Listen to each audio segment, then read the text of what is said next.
सिद्धेभ्यः। ओम नमः सिद्धेभ्यः। ओम नमः सिद्धेभ्यः। आदिम तीर्थंकर प्रभु आदिनाथ मुनिनाथ, आदि व्याधि अगमद मिटे तो पद में मम मार। शरण चरण हैं आपके तारण तरण जहाज, भवदधि तट तक ले चलो करुणा कर जिन राज।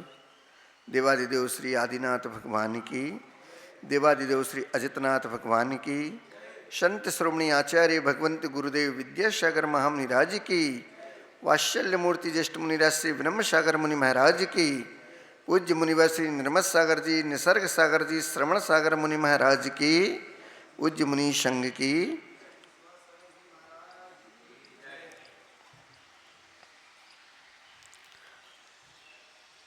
आज का है पावन पुनीत दिवस। संसार के सभी विकल्पों को प्रातःकालीन बेला में दरकिनार करते हुए हमने केवल अपने जीवन का प्रथम विकल्प रखा कि जीवन में हम निर्विकल्प कैसे हों। इसके लिए प्रभु दर पर हम चले आए हैं। यह अतिशय क्षेत्र बंधाजी चैतन्य चमत्कारी, जहाँ अजितनाथ प्रभु का यह समूषण, यह दरबार, जिनके औरे में आज हम सब आकर यहाँ बैठे भगवान का दर्शन पूजन करने का, शांति धारा विधान आदि करने का सौभाग्य प्राप्त किया और अपने श्रावक पर्याय को धन्य किया। चूँकि आचार्य भगवान की कृपा हुई तो हम 5 मुनिराज, ज्येष्ठ मुनिराज के मंगल आशीष तले साधनारत हैं और आपको भी यहाँ पर उन सभी मुनिराजों का सत्संग का, उनके सानिध्य का लाभ मिल रहा और आप लाभ लेने आए भी हैं। ऐसे ही वो मुनिराज चारण रिद्धिधारी निर्जन वन में साधनारत थे। वहाँ से जब राजा का काफिला निकला और राजा ने देखा कि बहुत ही स्वच्छ शिला पर एक निर्ग्रंथ दिगंबर मुनिराज साधनारत हैं, जिनका शरीर सोने के तपतपायमान जैसे सोना चमकता है वैसे उनका शरीर चमक रहा है। उनका कांति, उनका तेज देखकर एक क्षण को वो भी ठिठक गया। समीप जाकर वंदना भक्ति के भाव हुए तो रस से उतरता है। साथ में रानियां रहती हैं।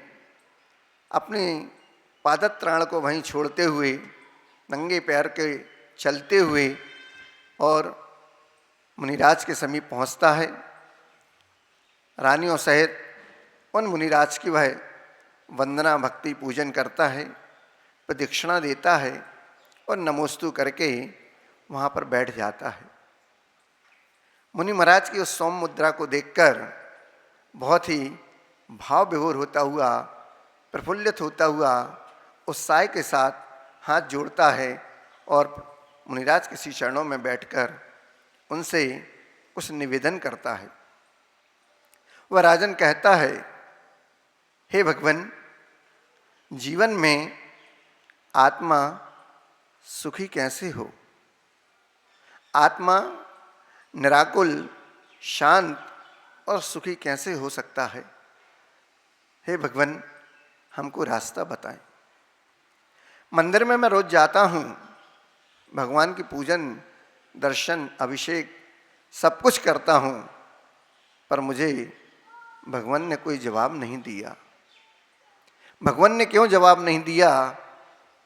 तो किसी ने लिखा है कि भगवान तो मौन बैठे हैं, भगवान से वास्ता क्या है। भगवान तो मौन बैठे हैं, भगवान से वास्ता क्या है। और गुरु आप तो बोलते हो, बता दो रास्ता क्या है। ऐसा वह भाव करके और उन मुनिराज के चरणों में निवेदन करता है। मुनि महाराज प्रसन्न मुद्रा में धर्म वृद्धि का आशीर्वाद देते हुए उसको सदुपदेश देते हैं और कहते हैं कि राजन, तोता यदि सोने के पिंजड़े में भी रहकर खीर पूड़ी और भी मेवा मिष्ठान खाए तो यह उसके सुखी माने अपने आप को, तो यह उसकी अपनी भूल ही कही जाएगी। क्योंकि पिंजड़े में रहकर, बंधन में रहकर अपने आप को सुखी मानना और भोग भोगते रहना, ये तो केवल हमारा एक भ्रम हो सकता है, हमारी भूल हो सकती है। क्योंकि पिंजरे के बंधन में कभी कोई व्यक्ति सुखी नहीं हो सकता, अपनी मन की अपनी मर्जी का मालिक नहीं हुआ करता। वह तो केवल अपने मालिक के उन टुकड़ों पर आश्रित हो जाता है उसका जीवन, कि जब मालिक ने दे दिया तो खा लिया, और जब मालिक ने नहीं दिया, भूख भी लगी, प्यास भी लगी, गर्मी भी लग रही, लेकिन फिर भी हम कुछ नहीं कर सकते। धूप में बंधा हुआ है वह प्राणी, धूप में पिंजड़े भी रखा हुआ है, धूप भी पड़ रही है, तो भी चिल्लाने के अलावा, उस वेदना को सहन करने के अलावा बंधन में पड़ा हुआ वह प्राणी कुछ नहीं कर सकता। मुनि महाराज उसको समझाते हैं, बताते हैं कि इसी तरह संसारी प्राणी भी खुली कारागृह इस जेल में पड़ा हुआ है। सुबह से शाम तक वह भी अपने परिवार के, पुत्र के, पत्नी के, माता पिता के, बच्चों की पालन पोषण में सुबह से शाम इस बंधन में पड़ा है, काम करता रहता है और अपने आप को सुखी मानता है। मैं घर पहुंचूंगा तो मुझे भोजन तैयार मिलेगा, मैं घर पहुंचूंगा तो कोई मुझे हंसकर मेरा स्वागत करेगा, मैं घर पहुंचूंगा थक हार कर तो कोई मेरे पैर दबाएगा, मेरी सेवा करेगा, आदि आदि। सोच कर तो बहुत कुछ वह जाता है, लेकिन जैसे ही घर में प्रवेश करता है तो एक शांति मिलती है या फिर गृह युद्ध का नज़ारा दिखता है। कोई ना कोई वहाँ पर इस प्रकार की वार्ता हो जाती है कि बाजार से लौटा हुआ व्यक्ति जो दिन भर का थका हारा था, उससे ज़्यादा खेत खिन्न घर में भी पहुँच के हो जाता है। न बाजार में शांति मिली, न घर में शांति मिली, तो शांति मिली कहाँ। तो मुनि महाराज उनको यह समझाते हुए कहते हैं कि जिस प्रकार घर में भी स्वादिष्ट भोजन करते हैं, ठंडा ठंडा जल पीते हैं, सब कुछ आपकी सेवा में रहता है, उसके बाद भी कितनी देर तक आप उस सुख का अनुभव कर पाते हैं। भूख पुनः लग जाती है, प्यास पुनः लग जाती है, एक बार में आपकी वह भूख प्यास समाप्त नहीं होती। भगवान कहते हैं कि एक बार की नहीं, ये अनादिकाल की प्यास और भूख है, जिसको छेड़ालाकार ने भी कहा है कि 3 लोक का नाज जो खाए, मिले मिटे न भूख कणा न लहाए। जब नरकों की वेदना हम नार के जीव वहाँ पर उस वेदन को अनुभव करते हैं, उस वेदना को भोगते हैं, शरीर छिन्न भिन्न हो जाता है, भूख इतनी लगती है कि 3 लोक का नाज भी वहाँ पर कम पड़ जाता है, फिर भी खाने को एक दाना नहीं मिलता, पीने को एक बूंद पानी भी नहीं मिलती, रक्त की नदी तो बहती है और पीप की, इन सब चीज़ों को आपको वहाँ मिलता है, लेकिन पानी की एक बूंद आपको वहाँ पर अपनी प्यास बुझाने को नहीं मिलती।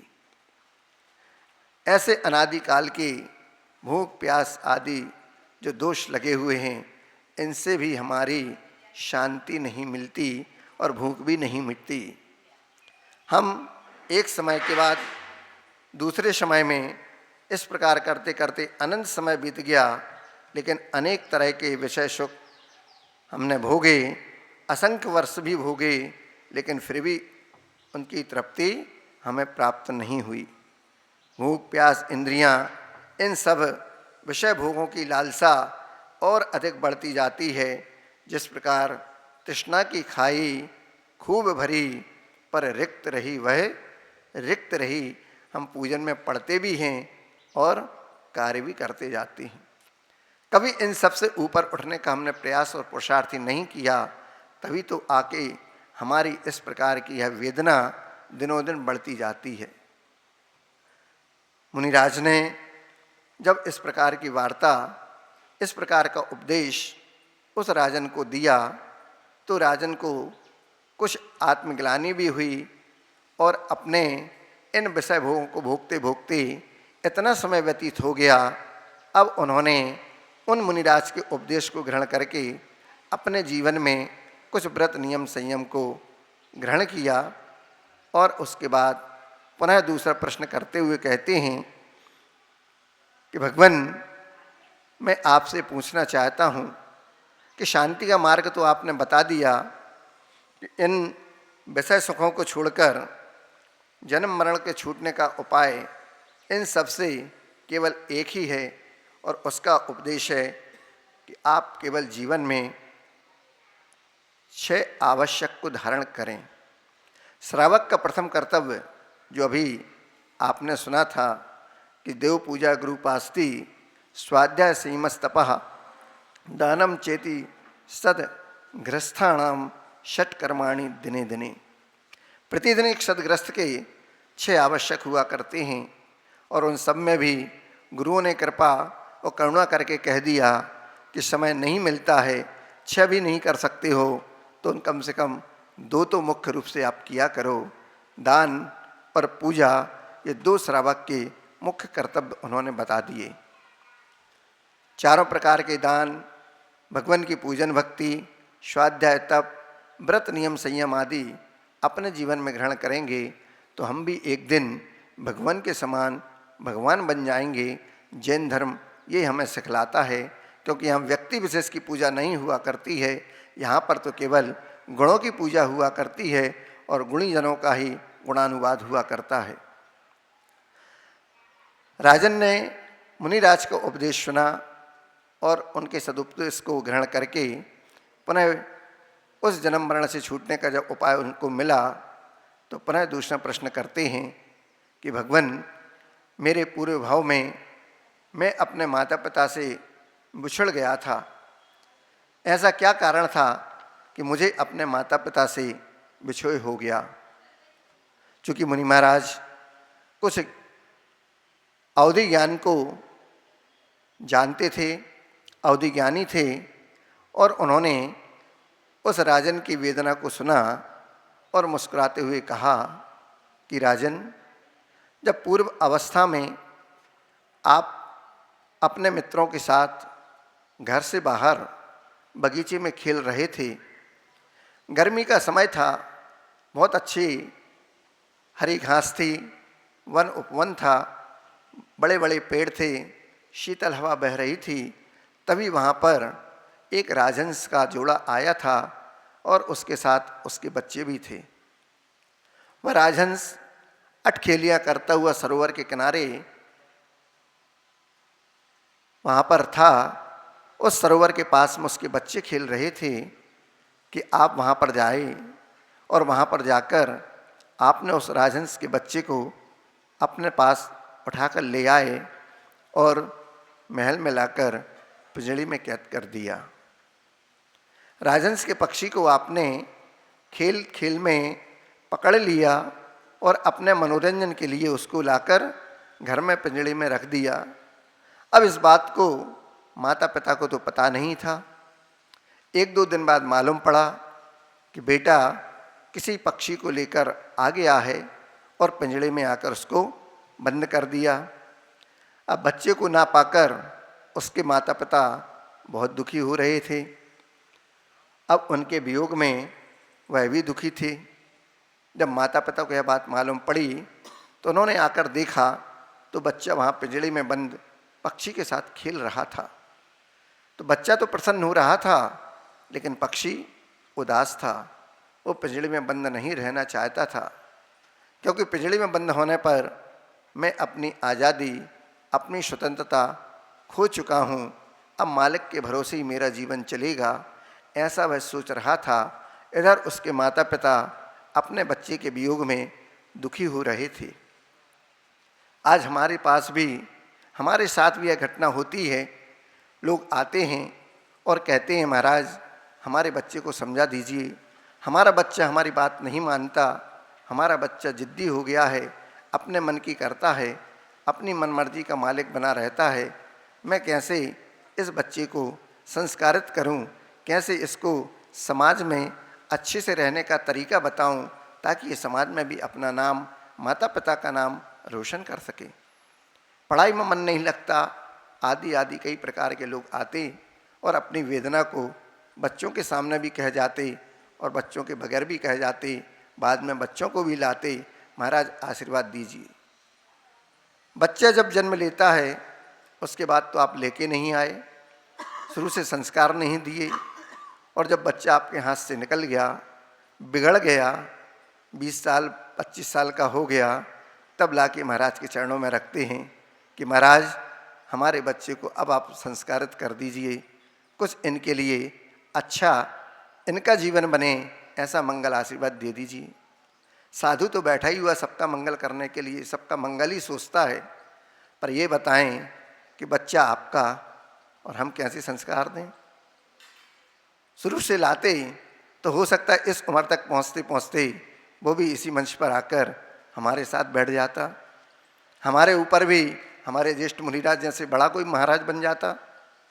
लेकिन नहीं, जब हाथ से निकल गया तब लाए, फिर भी कोई बात नहीं, देर आए दुरुस्त आए। कहा जाता है बुंदेलखंड में कि सुबह का भूला शाम को भी घर वापस आ जाए तो भूला नहीं कहलाता। उस बच्चे के बिगड़ने का कारण क्या है, आपने कभी सोचा है?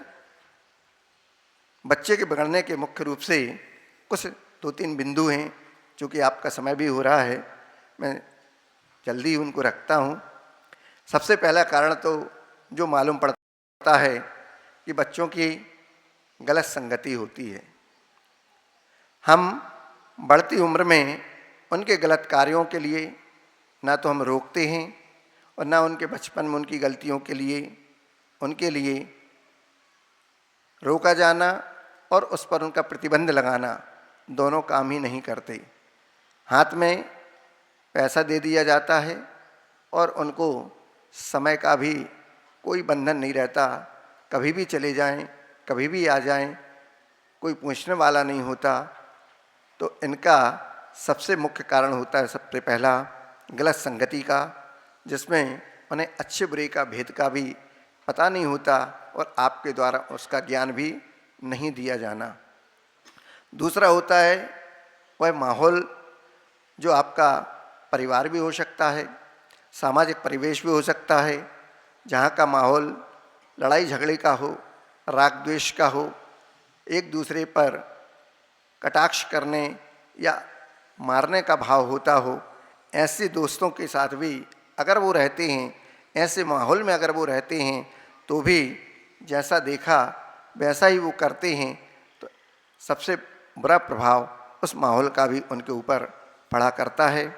और जब छोटी उम्र में बच्चे गलतियां करते हैं, तब हम उनको ना रोक कर ये सोचते हैं कि चलो बच्चा है, आज उनकी गलतियों को नज़रअंदाज कर दिया, कल वही छोटी छोटी गलतियां बड़े रूप में सामने आती हैं, तब तक तो हमारे हाथ से निकल जाते हैं। ऐसा ही कुछ उस राजकुमार के साथ भी हुआ था। लेकिन जब माता पिता ने देखा और उनको मालूम पड़ा तो तुरंत आए और बच्चे को आकर समझाया और सबसे पहले बच्चे को कहा कि आज आपका भोजन आपको नहीं मिलेगा। इतना सुनना था कि बच्चा दुखी हो जाता है। फिर दूसरा उसके ऊपर बंधन लगा दिया कि आज आपको एक कमरे में बंद कर दिया जाएगा, आपसे कोई मिलने नहीं आएगा, आपसे कोई बात नहीं करेगा, आपको जो करना है आप स्वयं अपने कमरे में करेंगे। पक्षी को तो पिंजड़े में कैद किया, आपको हमने कमरे में कैद कर दिया। पक्षी को तो आपने दाना पानी दिया, हमने आपका भोजन बंद कर दिया। तब आप उसकी वेदना को अपनी वेदना से लगाएंगे, तब आप महसूस कर पाएंगे कि किसी स्वतंत्र विचरण गगन विहारी पक्षी को पकड़कर पिंजड़े में कैद करना और स्वयं पिंजड़े में कमरे में बंद हो जाना, कैसा आपको लगता है? गर्मी सहन नहीं होती तो बहुत कुछ हम उपाय कर लेते हैं, एसी, पंखा, पानी सब कुछ अपने सुविधा अनुसार उसका उपभोग कर लेते हैं। लेकिन ये बेचारे निर्जन जीव जो बोल नहीं सकते, आपको समझा नहीं सकते, अपनी वेदना किसको कहें, वो तो वैसे ही तीव्रतम तपती धूप में पेड़ से गिरकर फल की भांति यूं ही टपक जाते हैं। ऐसे ही उनका प्राणांत हो जाता है। हम उनके जीवन की रक्षार्थ के लिए अपने जीवन के अमूल्य समय में से कुछ उनके लिए भी सोचें, तभी हमारी करुणा, दया और अहिंसा धर्म के पालन करने में मानवता, जो हम मानव कहलाते हैं, तब वो सार्थकता हो सकेगी। क्योंकि मानव की मानवता जीवों के प्राणों को बचाने में है, एक दूसरे को सहयोग प्रदान करने में है, करुणा, दया उनके जीवन में है, तभी वह मानव से महामानव बन पाते हैं। ऐसे अहिंसा धर्म को आप पा गए, आपने जन्म लिया और देवशास्त्र गुरु की श्रद्धा भक्ति करते हुए अपने जीवन को कृत्य किया। ऐसे ही उस बेटे को जब माता पिता ने समझाया, उस राजहंस पक्षी को उसने छोड़ दिया और उसके बाद चूँकि कर्म का बंध तो हो ही जाता है, उसने पक्षी को पकड़ के बंद किया था। तो इस कारण से आपको अगली पर्याय में अपने माता पिता से बिछोह को सहना पड़ा और उसके बाद जब आपने पक्षी को छोड़ा तो कुछ समय बाद आपका पुनः माता पिता से मिलन हो गया। ऐसा उस कर्म का फल है, जैसा हम कर्म करेंगे वैसा फल पाएंगे। अच्छा कर्म करेंगे तो अच्छा फल पाएंगे और बुरा कर्म करेंगे तो बुरा फल पाएंगे, क्योंकि कर्म अपना फल दिए बगैर नहीं छूटता है। चाहे इस पर्याय में मिले चाहे दूसरी पर्याय में मिले, अपने कर्म का फल भोगे बगैर जीव इस संसार से कभी मुक्त नहीं हो सकता। अच्छा कर्म करें, अच्छा फल पाएं और अपने जीवन को कृत धन्य बनाते जाएं। इन्हीं मंगल भाव के साथ आचार्य भगवंत गुरुदेव विद्यासागर महामुनि जी की